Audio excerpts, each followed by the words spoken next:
خاوتي واش داروا لهذه الطفله مسكينه؟ لقاوها اليوم مقطعه في قسنطينه طرف طرف، الله يرحمها على كل حال. لا إله إلا الله محمد رسول الله. العدالة في قسنطينة تقول كلمتها أخيراً. الحمض النووي يثبت أن الجثة التي عثر عليها تعود فعلاً للطفلة مروة بوعشيش.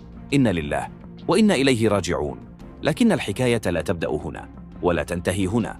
مروة بوعشيش طفلة جزائرية بريئة خرجت من مدرستها بعد امتحانها الأخير، في يدها كراس وفي قلبها أمل صغير أن تعود للبيت وتبدأ عطلتها، لكنها لم تعد. اختفت فجأة بلا أثر بلا شهود، وكأنها ذابت في الهواء، وكأن الزمن قرر أن يتجاوزها، وكأن الحياة قررت أن تسرقها من أمها ومنا جميعا. مروة لم تختفي فقط من الشارع، بل اختفت من الإعلام، اختفت من الشاشات، اختفت من ضمير هذا المجتمع. هذه ليست مجرد قضية اختفاء، ليست حادثاً أمنياً عابراً. هذه مأساة وطنية تدين صمتنا وتفضح استهتارنا وتختبر إنسانيتنا. مرت أيام وأسابيع ولا شيء، لا كاميرات، لا شهود، لا تفاصيل واضحة. الناس قلقون، العائلة منهارة، والأم تموت في كل لحظة بصمت. ثم كما يحدث دوما في هذا العالم المختل، انتشرت الأخبار. العثور على جثة مقطعة في غابة جبل الوحش، اسم يرعبك لمجرد سماعه، جبل الوحش، وكأن كل شيء يشير إلى الرعب. ثم بدأت التفاصيل تخرج: رأس مفصول، يد مفقودة، مأزر وردي، وتعفن واضح. كانت الاحتمالات تشير إلى أنها مروة، لكن لم يؤكد شيء. ووسط هذه الفوضى خرج البعض ليتحدث عن السحر، عن كونها زهرية، عن طقوس شيطانية، وعن خرافات دموية. هل يعقل أن تذبح طفلة بريئة بسبب أساطير وخزعبلات؟ هل بلغنا هذا الحد من الجنون؟ لكن القصة لم تتوقف عند الجريمة فقط، بل بدأت فصلاً جديداً من الظلم. اتهم البعض والدها لأنه شيعي، اتهم البعض والدتها بأنها متواطئة، هكذا بلا أدلة، بلا رحمة، بلا ضمير. صفحات تتاجر بالمأساة، منشورات تبحث عن التفاعل لا الحقيقة، إعلام صامت أو مشوش أو غارق في الترندات. ونسينا شيئاً مهماً، نسينا أن هناك طفلة لا تزال مفقودة، وأن هناك أماً لا تنام، وأن في القلب خنجراً لا ينتزع بالكلام الفارغ. ثم جاءت الحقيقة. تحليل الحمض النووي كان صريحاً: الجثة تعود لمروة. لكن للأسف لم تمت مروة مرة واحدة. مروة اختطفت 3 مرات: مرة من الحياة حين خرجت ولم تعد، ومرة من الذاكرة حين تحولت قصتها إلى ترند العابر، ومرة من ضمير هذا المجتمع حين صمتنا أو تجنينا أو اتهمنا جزافاً. فأي مجتمع هذا الذي يشاهد طفلة تذبح ثم يلقي باللائمة على الأم؟ أي إعلام هذا الذي ينشر الشائعات دون أدلة؟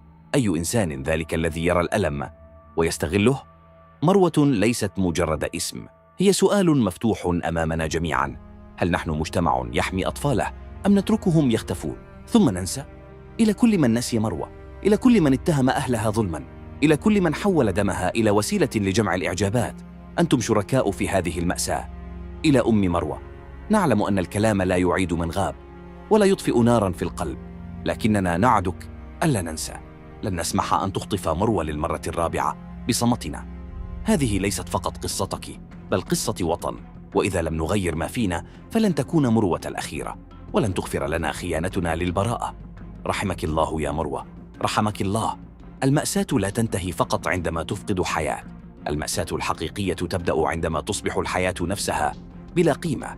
ومروة كانت طفلة لا تفهم في الخرافات ولا في الطقوس ولا في السياسة ولا في التلميط الطائفي، لكن فجأة أصبحت عنوانا لكل هذا. ترى من الذي قرر أن مروة زهرية؟ من الذي نشر أن اختفاءها ليس مجرد اختطاف بل طقس؟ كيف وصلنا إلى هذا المستوى من التسليم بالخرافات؟ وكيف سمحنا لأنفسنا أن نحمل طفلة مسؤولية معتقدات جاهلية؟ هل تعرف ما معنى أن تكون زهرية في عرف الدجالين؟ هي طفلة يعتقد أن دمها أو جسدها له قدرة على فتح الكنوز أو خدمة السحر الأسود. خرافة شيطانية لا يقبلها عقل، لكن يؤمن بها الكثيرون في صمت أو حتى في ممارسة فعلية. المجتمع الذي لم يحمي مروة هو نفس المجتمع الذي يؤمن بأن هناك أطفالاً يجب ذبحهم للوصول إلى الذهب. أي بشاعة هذه! أي عار نحمله جميعاً! أي خوف يحق لنا أن نشعر به إذا كنا لا نحمي أطفالنا من خرافات القبور وجنون الشعوذة. وفي ظل هذا الصمت لم تكن مروة فقط ضحية قاتل، بل ضحية مجتمع كامل، مجتمع يفضل الشائعات على الحقيقة ويطارد الترند أكثر مما يطارد الجناه، ويبحث عن متهم فقط ليريح نفسه من السؤال الأصعب: أين كنا؟ وماذا فعلنا؟ لا توجد جريمة كاملة، لكن في حالة مروة كانت الجريمة تقريبا كاملة إعلاميا. غابت التغطية الرسمية، تأخرت البيانات، واستيقظت الصفحات الصفراء. كل يوم رواية، كل ساعة تحليل، كل دقيقة صورة حصرية من جثة لم تعرض أصلا. وهكذا تحولت مروة من ضحية إلى وسيلة لتحقيق الشهرة، وسيلة لجذب اللايكات، وسيلة لإشباع فضول المريض. فيديوهات طويلة بلا معلومات، تحليلات فارغة بلا مسؤولية، اتهامات توزع كالهدايا المجانية لكن بنكهة الدم. أين الإعلام الحقيقي؟ أين الصحافة الاستقصائية؟ أين المهنية؟ أين الأخلاق؟ أين الحس الإنساني؟ ومع كل هذا بقيت العائلة في صمتها، في عزلتها، تقاتل وحدها. كل يوم تنهار ولا أحد يسمع غير صوت الصدى. تخيل أماً تنتظر أي خبر ولو كان مأساوياً فقط لتنتهي من العذاب اليومي بين الأمل والشك. هل تعرف ما يعنيه أن تتمنى أن تكون الجثة جثة ابنتك؟ هل تتخيل مقدار الحزن الذي يدفعك لأن تقول: نعم أرجوكم لتكن مروة، أريد أن أدفنها، أريد أن أعرف، فقط أعرف. أي ألم هذا؟ أي عذاب هذا؟ إنها ليست مأساة أم فقط، بل اختبار لكل من يحمل قلباً. والسؤال الذي نتهرب منه هو: كم مروة تنتظر دورها؟ كم مروة تمشي الآن وحدها من المدرسة إلى بيت لن تصل إليه؟ عندما ظهرت نتيجة الحمض النووي ارتجف الوطن. مروة قتلت، مروة قطعت، مروة دفنت في الخفاء في غابة بعيداً عن ضحكتها. والآن العدالة تقول كلمتها، لكن لا نريد عدالة انتقام، بل عدالة تخيف كل من يفكر بإيذاء طفلة، عدالة تجعل كل من يفكر في خطف مروة أخرى يتراجع. إلى كل من شاهد وقرأ ومر مرور الكرام، إلى كل من تجاهل القصة بعد اليوم الثالث، إلى كل من اختبأ خلف لا دخل لي. مروة كانت طفلة، بنت الحي، بنتك، أختك، ابنة جارك. وغدا قد يأتي الدور على اسم آخر، فلا تظن أن الأمر بعيد. فالمجتمع الذي لم يحمي مروة لن يحمي أحدا إذا ظل على هذا الحال. يا مروة، لن تعودي إلى المدرسة، لن تحضري العيد، لن تنامي في سريرك الوردي، لكننا، أو على الأقل من تبقى له قلب، لن ننساك.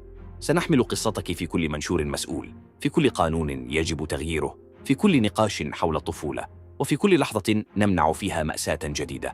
نقسم أنك لن تختطفي مرة أخرى من ذاكرتنا. فوداعاً يا مروة، وداعاً يا زهرة قطفت قبل أوانها. وداعاً، لكن ليس بصمت، بل بصوت لن يهدأ حتى تنال العدالة مجراها.